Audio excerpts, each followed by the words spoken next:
This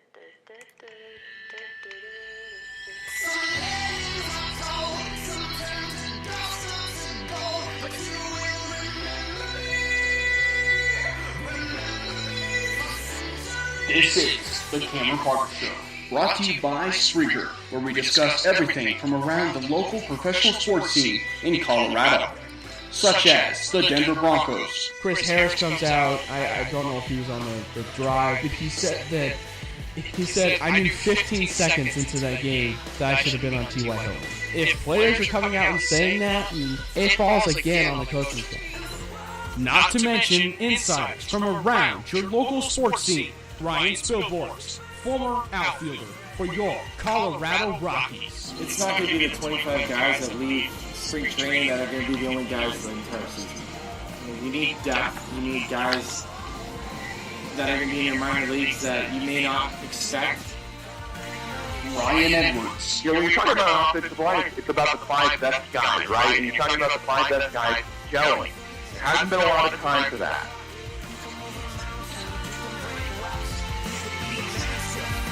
It's showtime. Are you ready?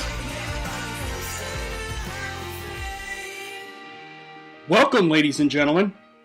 It is an installment of the Cameron Parker Show. Thank you very much for tuning in. I will be with you for the next hour here on the Mountain Time schedule. We are a sports show, ladies and gentlemen, where we discuss everything in the local Denver area, in the Rocky Mountain region, everything from the Denver Broncos, as you heard in that intro, the Denver Broncos, the Colorado Rockies, the Colorado Avalanche, and as well as the Denver Nuggets. So thank you guys for tuning in, and thank you for making me a part of your guys' evening here at 7 o'clock. Again, like I mentioned, a little bit of an intro here to the Cameron Parker Show. It has been a show that something that I feel personally about, just because it's my own show, but at the same time, I actually ended up getting this show as a student over at Metropolitan State University of Denver, which is located in downtown Denver. So if you guys are and I've been saying this as far as some of the Periscope broadcasts that I've been able to do, and if you guys have not been able to see any of the Periscope broadcasts, be sure to check that out over on my Twitter handle, which is at Cameron Parker PO. And as well, as a little bit of a self-plug continuing, be sure that you like our Facebook page, or should I say my Facebook page, and be sure to continue to like us, and obviously, please contribute to this show. It is imperative that you guys end up giving forth your guys' opinion, because your opinion matters to me. You guys help make this show better.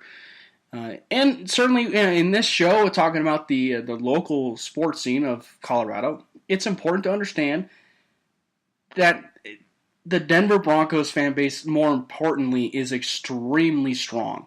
It is a Denver Broncos town. It will always be a Denver Broncos town, and it is one that will, for the most part, stay true at least until I die. I don't expect anything to change. I don't expect anything from that matter, or anything for that matter, to change.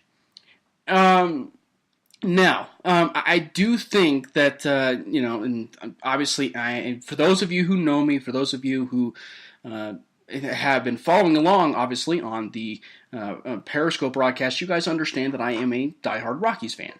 So obviously, I'm going to lean a little bit more towards baseball than I am football. But the thing about me personally is that I'm going to lean towards saying it's a Broncos town, because for the longest time, it will be a Denver Broncos town because of how John Elway and how it has just trickled down even before him as far as Pat Bowlen. Pat Bowlen has been instrumental as far as that is concerned. But as far as this show entirely, please contribute to the show. Like us on Facebook, follow our show handle. It is CP_show. And please contribute to this broadcast. You guys can either create a Spreaker account where you guys can put forth a chat page, which will then call up on my end, or you guys can contribute and mention me on Twitter, my personal Twitter account, or you guys can actually mention the Twitter handle itself, the show Twitter handle, which would be CP_show. So if you guys feel free to put forth any sort of opinion, any sort of take about what it is that I'm going to talk about today, please feel free to talk about it to me as far as on Twitter or over here on Spreaker if you guys feel like you guys would like to create a Spreaker account and chime in as well. We have a lot to get to today. Obviously, the Denver Broncos are getting ready for their third preseason game. The Rockies actually ended up winning one game of the series to the Kansas City Royals. Greg Holland appeared to have gotten back the form that he had early in his, or at least in the last few weeks. It was certainly the best outing that he had in the last few weeks. So obviously we're going to be talking about that. We're going to be talking about another section that is also important when talking about the sports arena, and that is the national side of it. Obviously, the local area is extremely important to me, but at the same time, anything on a national level is extremely beneficial. So the coast-to-coast section is just a broad scope where it takes it from the East Coast to the West Coast. Any of the big national stories, should I say, that is from the East Coast to the West Coast. And I think that, the one of the things that I try and do, and it's one of the things that I've learned as far as some of the internships that I've had, and when you get the chance to actually have certain different sites that they actually end up using, and it's beneficial for you as well. So, like, if you have the opportunity to create your own show, you can actually look at this website and say, hey, you know what, this is a good topic for a coast-to-coast section, or Big Al and DMAC, the big three at 3:30. It's that type of stuff. So that's important to understand as far as going through the grand scope of this entire show. Now, before we get to the actual sports aspect of it, again, I just want to continue to let you guys know a little bit about myself. My name is Cameron Parker. Obviously, as you guys were probably teased about it in the show, I'm about 30 years old. I understand that sports is entirely my passion, but I actually went to my college plan was about the 9-year college plan. So it took a lot of perseverance. It took a lot of hard work, and I finally ended up landing the first radio gig, obviously, and I'm extremely blessed and proud of that. So that is a quick little snippet, and when we come back, we will discuss this Denver Broncos preseason, which in fact, I have a poll question for you, which is something that I will actually have for you every single show on Tuesdays and Thursdays at 7 to 8 o'clock. And in fact, if it actually ends up being beneficial to you guys, I might actually do a special broadcast to where maybe if a Broncos game is on a Thursday, I will actually be broadcasting either on that Wednesday night to do a little bit of a preview of that Thursday night game, because the show is on Tuesday and Thursday. So thank you guys again for making me a part of your guys' evening. This is 7 to 8, and this is the Cameron Parker Show. When we come back, we'll be talking about the Denver Broncos preseason, what are some of the takeaways, and especially this quarterback battle.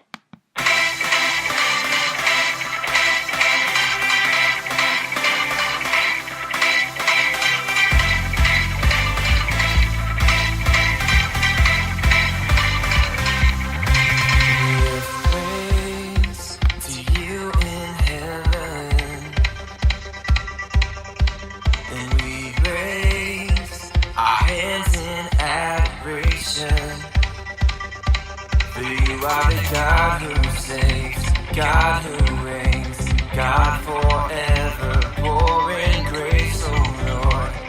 We need so much more of you.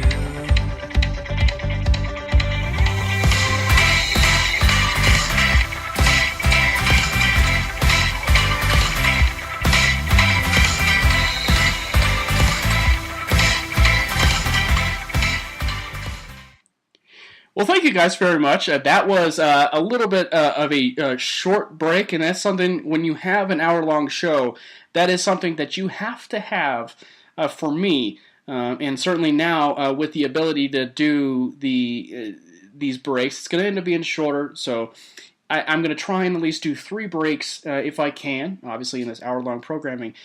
And I want to give a great shout-out. I asked him about it. I asked him if he would be willing to have me play his music underneath my my show as my commercial bed, because it's important that when you're starting out, you want to get branded. You want to get sponsored.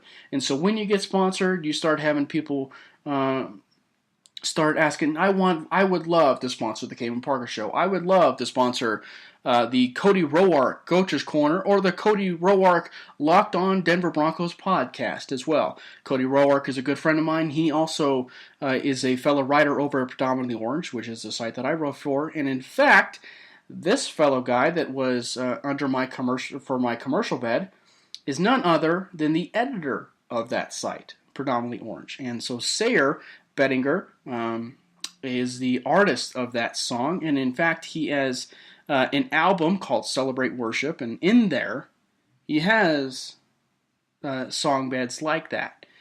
So it's an important thing for me.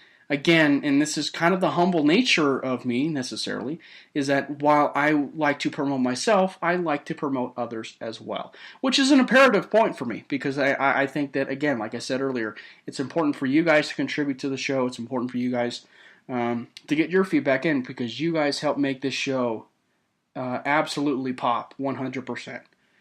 All right, ladies and gentlemen, this is the Denver Broncos section of the Cameron Parker Show, where we discuss everything in this Broncos town. It is a Broncos town, ladies and gentlemen. The Broncos own this town. They will own this town till the day I die, or at least until something significant changes with either Colorado Rockies, the Denver Nuggets, the Colorado Avalanche.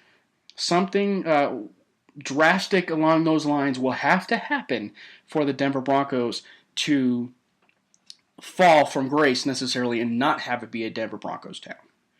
But let's get into it. So, the Denver Broncos had their first 2 preseason games. There was a quarterback battle. I don't know if you guys have been living under a rock for the past few years, but at least last season necessarily. But there actually was a quarterback battle between Paxton Lynch and Trevor Siemian. And in that battle, Trevor Siemian actually ended up becoming the starter. Now, my poll question before I kicked off this show, and I had one of the followers of my show actually end up commenting about the poll question, and this is from JC, and JC says the poll question. Well, the poll question is: does Denver Broncos quarterback Trevor Siemian, does he starting make the team a playoff contender? That's the poll question. You guys can feel free to chime in on the Spreaker broadcast, or you can mention me on Twitter, mention the show handle, CP_show. You guys can mention me on the actual Twitter handle of Cameron Parker PO, and you guys can comment below what you guys feel like discussing. So again, does Trevor Siemian starting make the Denver Broncos team a starting, does Trevor Siemian starting make the Denver Broncos a playoff team? I think ultimately there's a lot of factors that have to go into that. There are a lot of factors that have to go into the fact whether Trevor Siemian is first of all, the underlying question is Trevor Siemian a playoff quarterback? That's, in essence, really what we would be asking.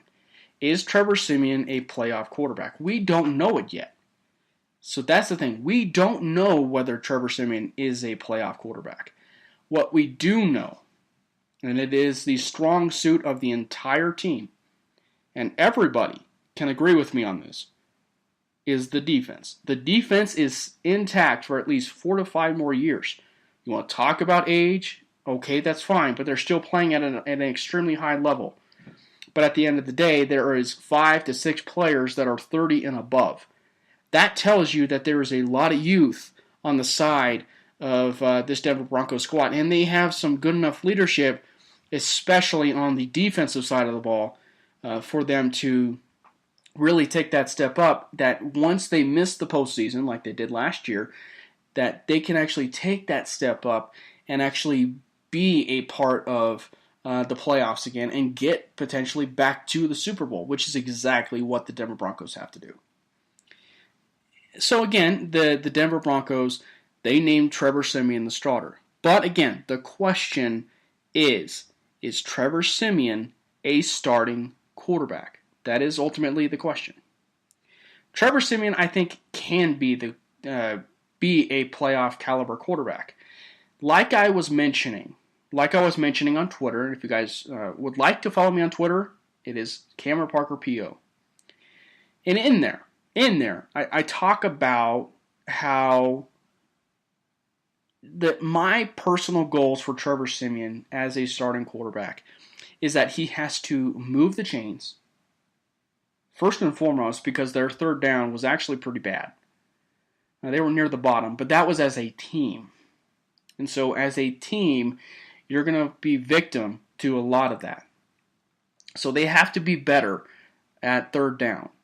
Secondly, he has to show mobility. First, he actually has to take chances.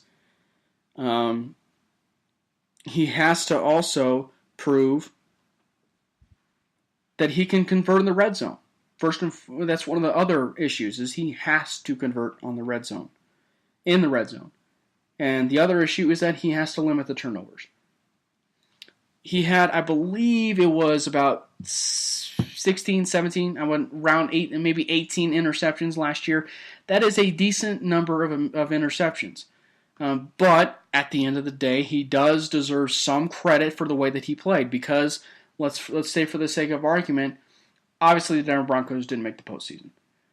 But they were finished at 9-7, and there is a big difference psychologically between 8-8 and 9-7. If Trevor Siemian does not play like he did against Cincinnati in his road game, the Denver Broncos are 8-8. And I understand it's 8-8, but again, there's something different about the psychological nature of being 8-8 versus being 9-7. Now, being 9-7 and being that close to the playoffs might potentially hurt you more. But if Trevor Siemian ended up not going out and winning a game like that Cincinnati game, which was his first road game, well, that's actually going to potentially hurt you, because that's actually a spot to where Trevor Siemian has to do a better job of winning games late, which he did actually. When you look at the stats, he was actually a pretty darn good fourth quarter quarterback. However, he just did not seem to take those chances, and it felt like everything, he was just taking his foot on the gas pedal and just bringing it back a little bit. He wasn't putting it down and just saying, we're going to absolutely score as many points as we can. I didn't see that sort of initiative from him. And then when I actually potentially got that initiative from him, at least in the preseason, in the 2-minute warning, I loved it. In the 2-minute warning against the San Francisco 49ers, you can't, for the people that really, and maybe it might be still a few that still want Lynch to start, you can't tell me in the least bit that you were absolutely impressed with the way that Trevor Siemian came down in a 2-minute warning, cold as ever, and was 4 of 5 for about 50, 60 yards, came on down, threw a strike to Jordan Taylor for a touchdown. Obviously, Jordan Taylor made an adjustment on the ball, which was great also. But that is, I think, and I've been trying to talk about this to some of the predominantly orange people that I write with. There is something about Trevor Siemian that I just cannot put my finger on. However, the one area that I can put my finger on is the area of the back shoulder throw. Trevor Siemian is incredibly underrated at that back shoulder throw. And if there is one quarterback, and I cannot believe I'm saying this, But it's a podcast. It's for the sake of opinions, and it's for the sake of actually talking about Trevor Siemian. Trevor Siemian makes a really good back shoulder throw, and there's only one other quarterback that can make that back shoulder throw, and that's Aaron Rodgers. Now, I heard last year on the Fan when I was listening and I was on the way home that Rod Smith himself mentioned that some of the coaches, he didn't say who, but he said some of the coaches noticed that Trevor Siemian can spin a football and he can throw it like Aaron Rodgers. Obviously, there's still a lot that he needs to improve on to get to the level of an Aaron Rodgers. Obviously, we all agree with that. But there is something to his game, and as far as the back shoulder throw, that makes him dynamic with that. But as far as throwing a ball to the high point and making a wide receiver actually make a play, he's got to get better at that, because that's where he's at the risk of interceptions. And the other aspect of his game that, like I mentioned earlier, that he needs to be better at is the third down conversion.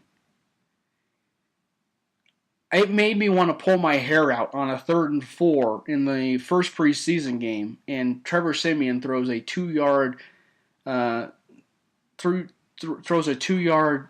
short route, if you will, to Jordan Taylor, and Jordan Taylor, it's twofold. It really is twofold. Jordan Taylor did not make enough of a play to actually make the first down, but also Trevor Siemian threw it 2 yards on a 3rd and 4 when it should have been ahead of the line of scrimmage, or past the line of scrimmage, or past the first down marker, I should say.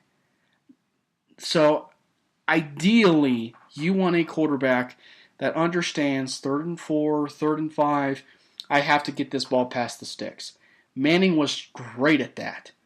He also was tremendous at, once he was going through his reads, he'd understand that he has a guy coming underneath that's wide open and can actually get those 5 yards. He was tremendous at that, and a lot of great quarterbacks are.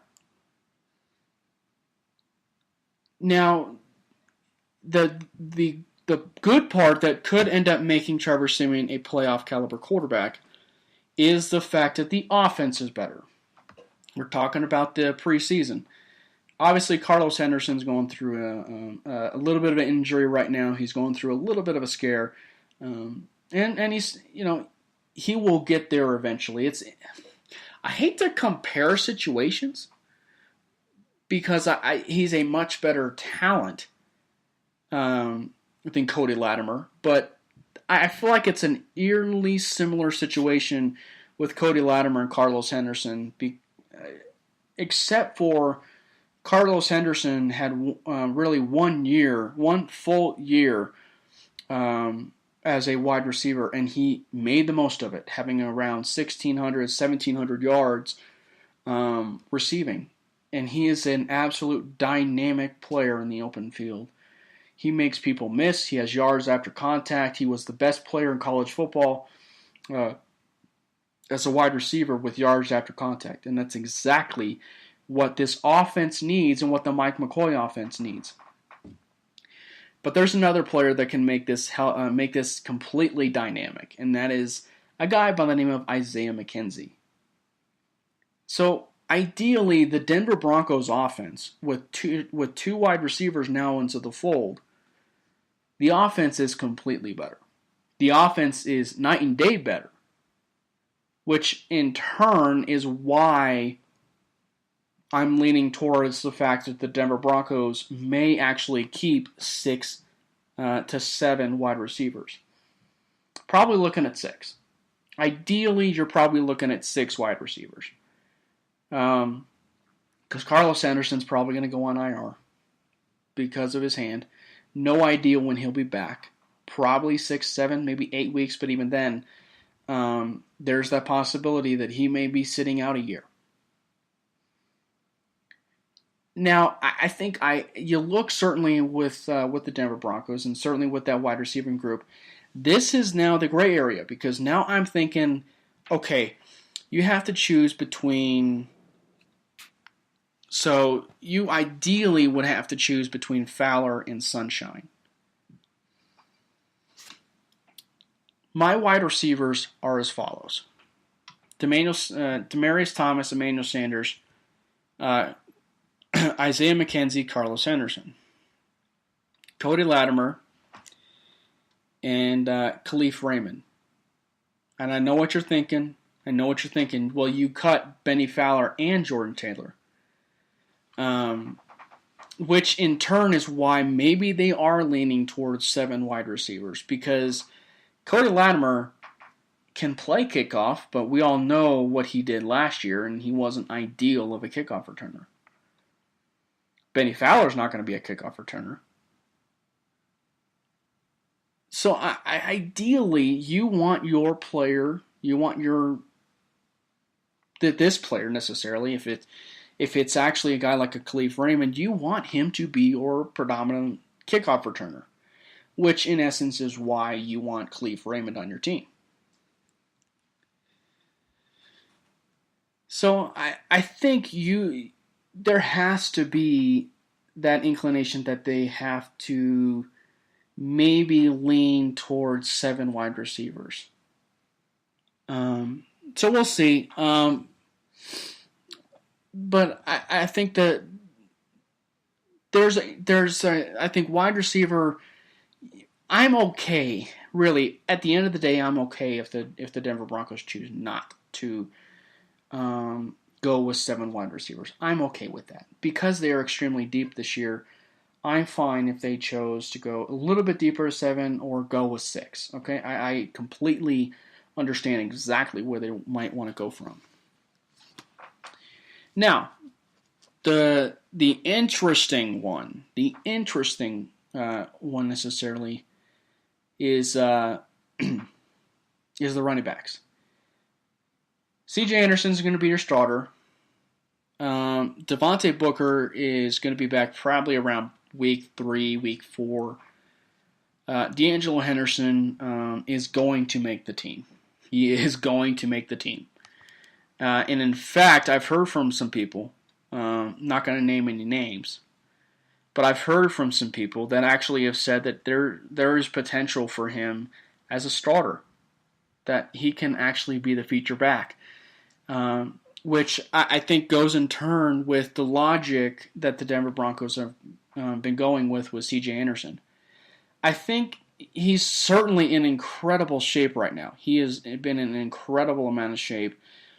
But there appears to be a growing concern with C.J. Anderson, and can he keep up the end of the bargain and not be in these weight issues going forward? That's important. They went down, you look at it, Eddie Lacy's been down that path where he has had a lot of trouble with his weight. Obviously, Eddie Lacy is no C.J. Anderson as far as weight concerned, but there are some weight issues necessarily with C.J. Anderson in the offseason. He's clearly been a gym rat in the offseason, and that's exactly what you want. You want him prepped and ready for the season, but you shouldn't be getting to that point. You should not be getting to that point. You're a football player. You're a National League Pro Bowl running back, National Football League Pro Bowl running back. You have people looking at you, particularly the Denver Broncos front office, and you want to be ideal in shape. Now, I do think C.J. Anderson does have a bounce-back year due to the shotgun set that's actually going to end up being what Mike McCoy maybe ends up running, because you look back at it, C.J. Anderson said himself when Peyton Manning was here, he is more comfortable running out of the shotgun than he is under center. Now, I think, and that's just the way that he is. I think for him, it's the way that he is as a makeup of a running back. He sees things better out of the shotgun than he does under center. Now, Jamal Charles. That's the interesting one. Jamal Charles and Stephen Ridley, and therein lies the issue with the running back position. It is a great problem to have, and for the first time in quite a while, the Denver Broncos have a true running back battle with Jamal Charles and Stephen Ridley. And in that,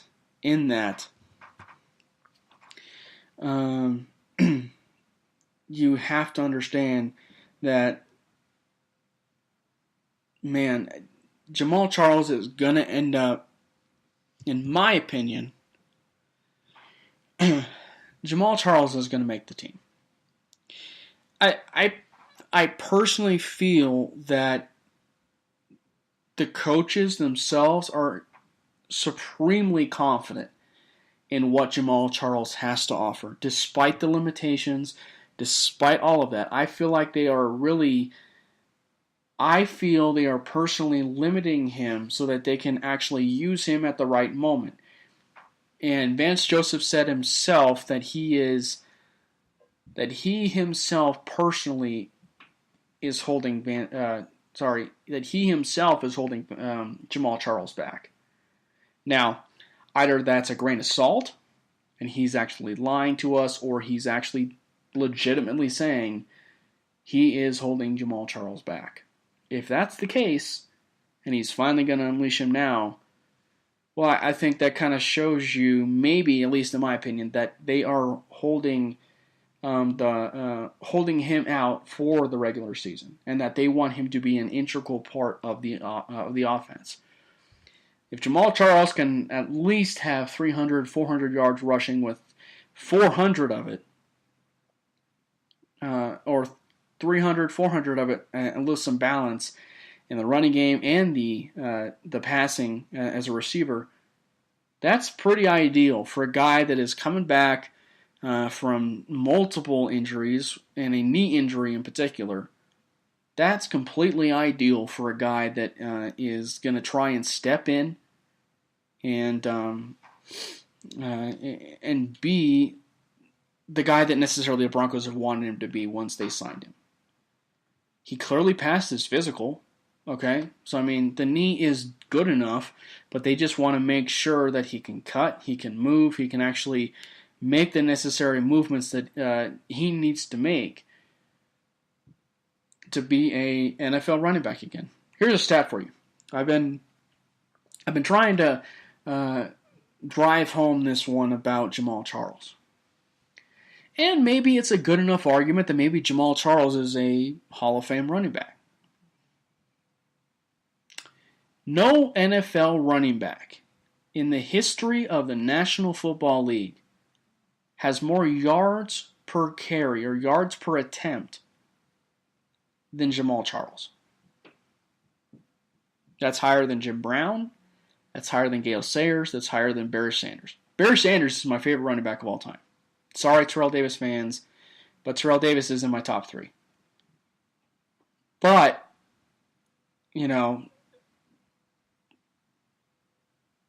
that's the thing, is Jamal Charles has more in the body of work that when he actually hits the second level, there might be no one better when healthy, and when he gets to the second level, there might be nobody better than Jamal Charles. And I realize that's kind of a hot take, despite everything that he is right now. But if he's remotely close to what he is as far as 80%, that's night and day better necessarily to what the Denver Broncos have had on the running back side for the past few years. There's only two running backs that have 1,000 yards on this Denver Broncos roster. Neither of them were on the roster last year. Stephen Ridley and Jamal Charles. Stephen Ridley had 1,200 yards, and we all know about the numerous 1,000 yards and 200-yard games that Jamal Charles would have against the Denver Broncos. The running back is completely loaded this year. If you ask me, the wide receiver position, I told you I think that they might be leaning towards 7, maybe 6. But for running backs, I see 4. Booker on IR necessarily. I think they start with 3, maybe, but then they put Booker in there. You're looking at C.J. Anderson, Devontae Booker, D'Angelo Henderson, and Jamal Charles. That's ideally where you're looking for. it's going to come down to Jamal Charles and Stephen Ridley, and I think they give the nod to Jamal Charles just simply because I think he has much more to offer of a talent once he hits the field than a Stephen Ridley. But, I would not be surprised in the least bit if Jamal Charles was released, but at the same time it'd be pretty cutthroat for the Broncos to only audition a guy, so to speak, for one preseason game and have him now be on a different roster. That would be pretty cutthroat for the Denver Broncos. When we come back, we'll take a little bit of a break from the Denver Broncos, and we will get into this coast-to-coast section where we discuss everything from the East Coast to the West Coast. One being, is Brock Osweiler going to play in the third preseason game? I won't let your name, give it all to you. You're all I need. From the grip of pain, you have rescued me, sweep me off my feet. I will dance for you. With all my heart, I will bless your name, give it all to you. You're all I need. From the grip of pain, you have rescued me, sweep me off my feet. I will dance for you.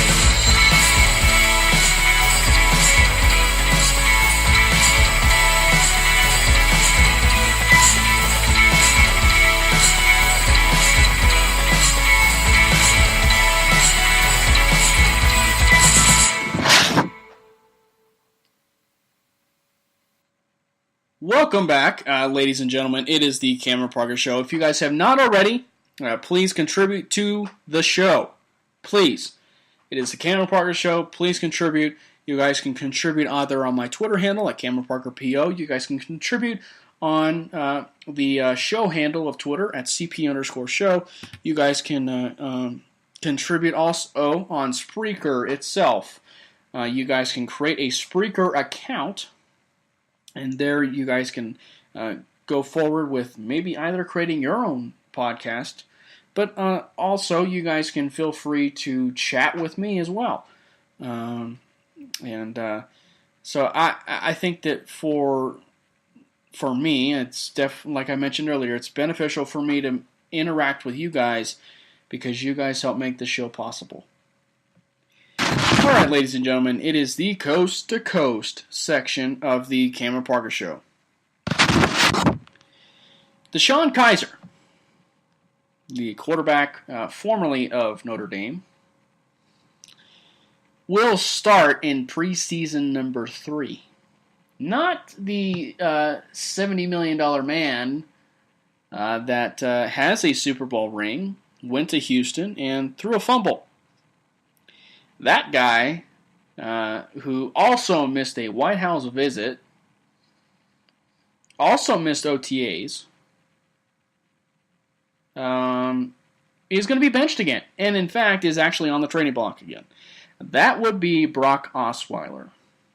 Boy, you want to talk about a guy that has completely fallen from grace and actually just fallen completely off the face of the earth? That would be Brock Osweiler. Brock Osweiler now is the new Matt Flynn. That's the way that I felt about it. And Matt Flynn himself actually said that, Brock Osweiler, boy, it was a kind of an eye-popping contract. I'm paraphrasing exactly what he said. But we all know that Matt Flynn set the entire precedent to a backup quarterback, to a backup quarterback being paid. We all know that. And now you got a new precedent with a guy like a Brock Osweiler who signed a $72 million contract and went to a team that really didn't do any sort of homework whatsoever, talking about the Houston Texans. Basically just threw him over to Bill O'Brien, and O'Brien was like, hey, I didn't get a chance to meet this guy, and he sucks. So, man, what am I going to do? We're going to end up trading Brock Osweiler, getting rid of his entire contract, and trading him to potentially the worst franchise in the last 15 to 20 years. And that would be the Cleveland Browns, if not more. So, what a scenario that's now unfolding again with Brock Osweiler. Continuing the Cleveland theme, I don't know if you guys heard about this. There's a significant trade that happened in the last few days with the Cleveland Cavaliers and the Boston Celtics by the name of Kyrie Irving and the Isaiah Thomas guard. No relation to the great Isaiah Thomas, the actual guard from the New York Knicks. At least I hope. I wonder if there's any relation because, well, they're guards. One smaller. But, no, there's no relation. I'm messing with you guys. Overall, the trade, I don't know, on the surface, I feel a little hesitant about it. Because for me, and for me only, I don't know about you guys, I'm not comfortable trading a player within the conference. I'm not comfortable ever trading a player within the conference. I understand the whole adage that you want to have, certainly it's the best deal that's out there. You want to understand ideally what teams might ask you. I get that.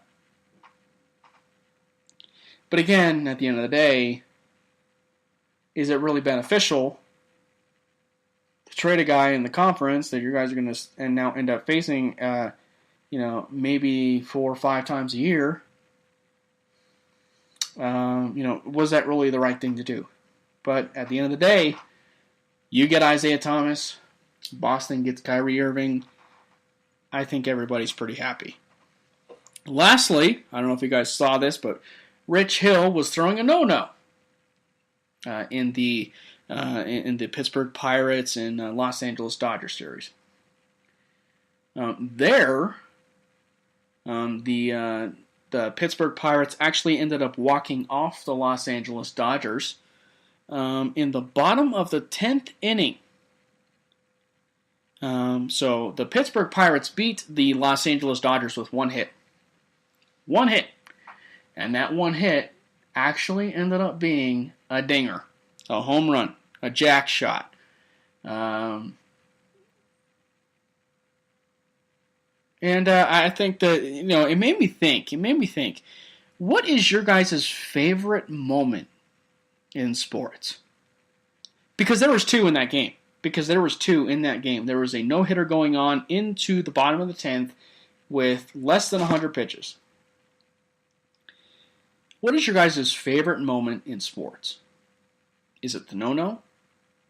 Is it a walk-off home run? Is it a buzzer beater? In basketball, is it a buzzer beater in hockey? Is it like a Tim Tebow play where you have one play in overtime and it's actually good enough, and they actually score and they actually end up winning the game? Or is it actually a field goal necessarily? Or, to go to a different sport, is it a hole-in-one? What are some of your guys' favorite moments necessarily as far as that? Let me know what you guys think. Now, I think ideally for me, I would have to go with possibly between a buzzer beater in the NBA or a walk-off home run in baseball. Either one of those really are pretty spectacular. But then again, it's one of those questions where there is no right or wrong answer. So I would like to get your guys' opinion. Brooks, a good friend of mine, says the walk-off dinger. And I would agree with him simply because, for one, he's a baseball player. He is a baseball player for SWAZU, Southwestern Oklahoma State University, where he's going to hit a lot of tanks. I think that you look certainly at those moments. I think that, now I think it would be even more noticeable necessarily, or it would get more notoriety if it was in the postseason. Can you imagine that is a postseason game, dude, you're talking about a no-hitter going into the 10th inning of the bottom of the 10th inning, and a dude hits a walk-off home run, and they beat the Los Angeles Dodgers for one. They beat the Los Angeles Dodgers, who's arguably the best team in baseball right now. They beat the Los Angeles Dodgers on a walk-off home run. It does not get any better than that. If it had a little bit better notoriety to it as far as being the postseason, that would be pretty special. So yeah, I think that for me, I would go the walk-off dinger, as Brooks put it. Now, I think that the other one, I guess, would be a hole-in-one. Well, simply because I was really close to a hole-in-one, I actually eagled. But again, like I mentioned, you can't go right. You can't go wrong with either one. When we come back, and Brooks picked the right time of the show, if he was just tuning in, when we come back, we're going to be talking about the Colorado Rockies, and today the Rockies actually ended up winning against the Kansas City Royals, almost said the Kansas City Chiefs. Almost won again. They beat the Kansas City Royals. I can't even talk right now.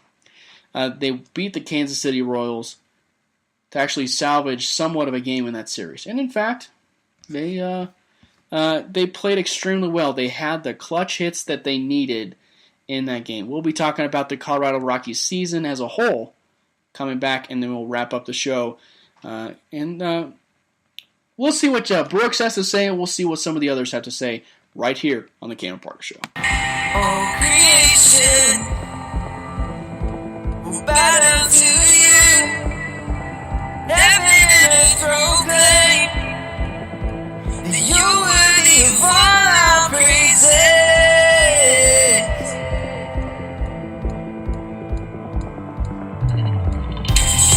So let's shout it out. God is awesome, and with everything, forever we will sing. Every day, I'll give you praise. Never hold it back, 'cause I'm free. All I am is all you are, and I'm running after you. So sing it out.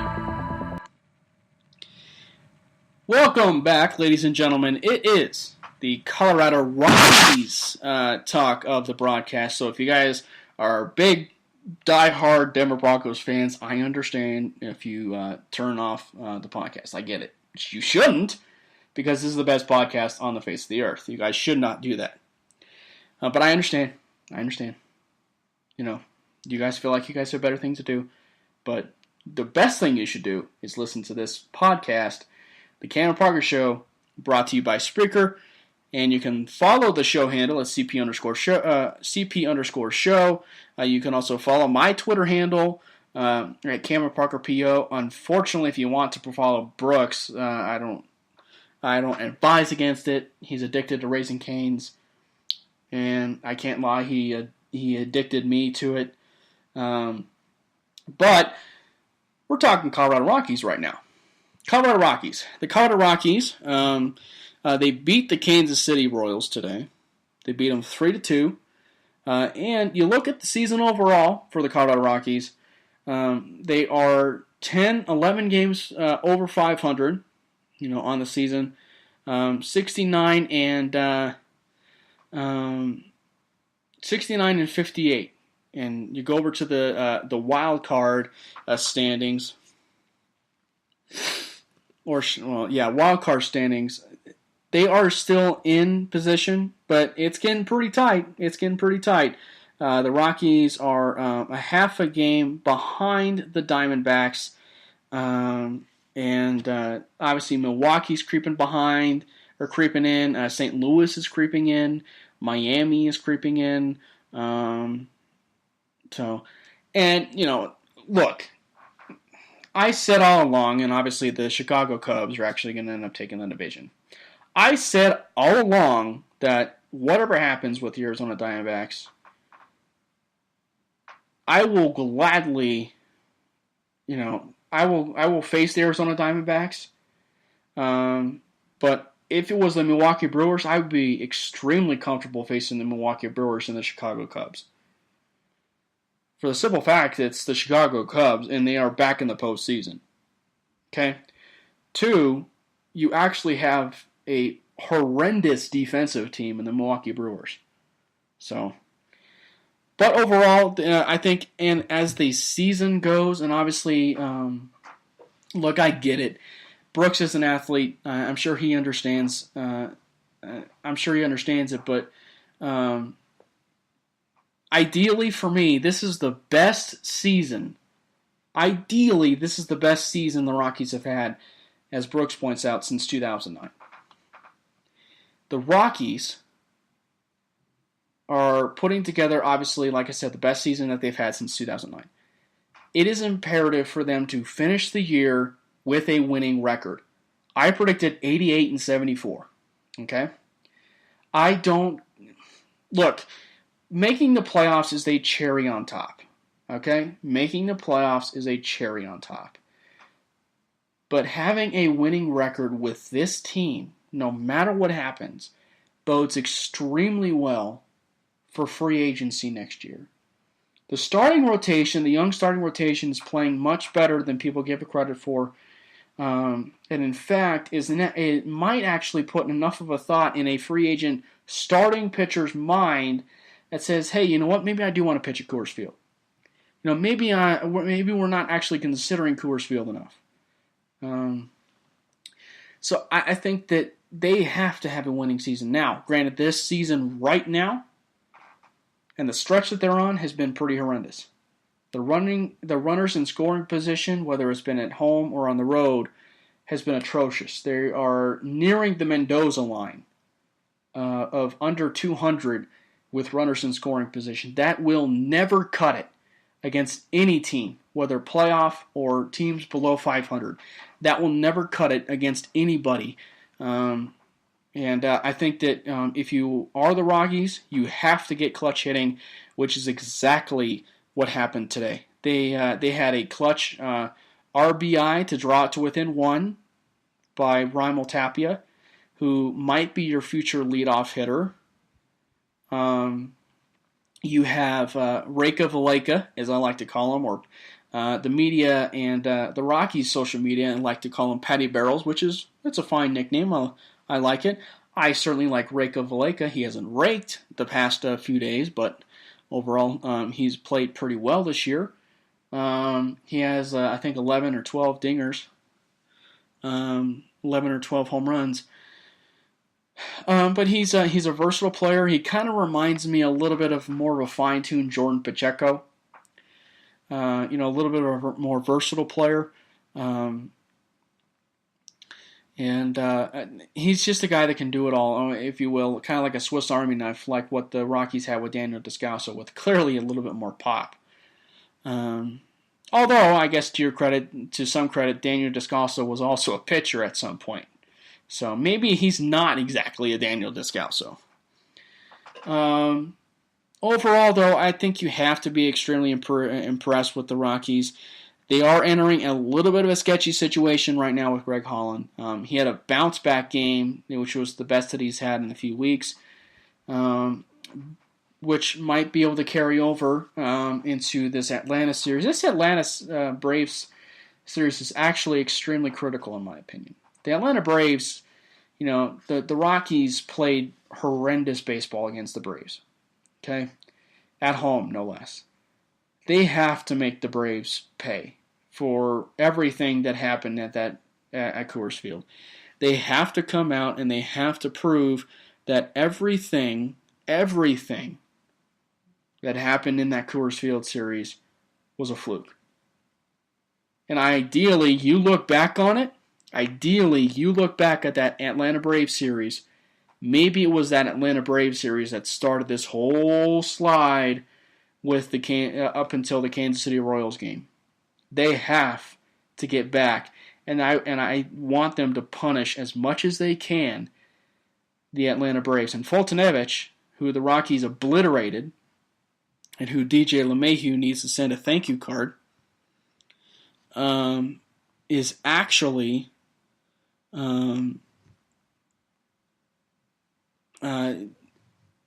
raking against Fultonevich. I think he's like 9 of 12 or something, 10 of 13 or something against Fultonevich or something crazy like that. I mean, that's batting like nearly 700 against the pitcher. That's ridiculous. In just a short at bats, but still, when you're batting 700 over a guy, that's pretty asinine. But we are nearing the end part of the Cameron Progress Show. But again, I want to say thank you to everybody that has been a critical part to the Cameron Progress Show, been a critical inspiration to me, and as far as the people that I've had the experience of learning from, Scott Hastings, Ryan Edwards, Ryan Spielborgs, Troy Rank, a bunch of others, Big Al, D-Mac, a bunch of all those. So I just want to say thank you to all those people that have been a huge influence on me in sports radio and just been a great influence overall to help me get to where I am today. And so I want to say a huge thank you to everybody, Brooks included. Brooks is one of my best friends, and I'm glad that he can contribute into the show.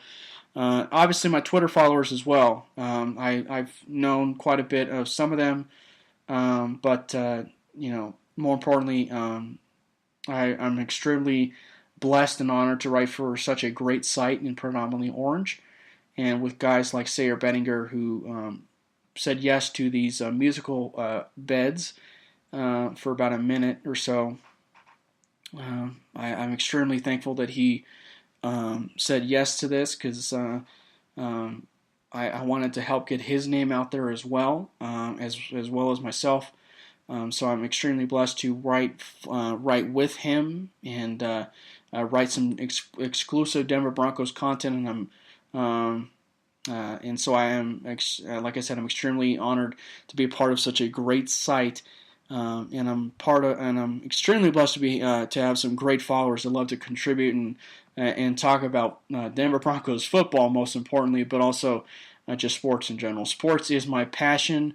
It's everything that I grew up on. It's everything I grew up as a 2-year-old shooting baskets at my grandpa's house. That my first word was ball, for crying out loud. And so I played baseball up until I was 13. Decided to choose to go to golf. I regret it, actually, but nonetheless, it continued that sports trend in me. So I'm extremely thankful that I've been a part of sports my entire life, and I'm extremely blessed to have a lot of influential people. My parents is atop the list ever. But atop of my list is my Lord and Savior Jesus Christ.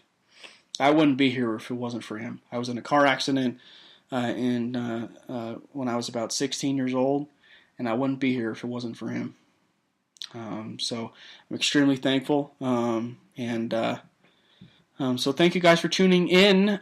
We are about a minute and a half before we finish. But we'll be talking much more about the sports world to come the next show on Tuesday. And we're going to talk a little bit about this Broncos preseason, do a little bit of a recap. What did you guys see in this Broncos preseason? Some of the takeaways, what did you guys see? What did you guys feel going now into preseason number 4? Because preseason number 3 is where the bulk of the starters will actually end up playing. And one of that starters, Jamal Charles. How did he fare? Well, we'll discuss that on Tuesday as well, with some more new coast to coast section stories as well. So please do give it a listen, and I will be back again this coming Tuesday at 7. So please be on your guys' clock. As I will be doing a show every single time from 7 to 8 o'clock Mountain Time. So if you guys are listening on, in Canada, on Virginia, please set your times over on the East Coast, or maybe even on the further West Coast, please set your times accordingly. This has been the Cameron Parker Show. Thank you very much for having me be a part of your day.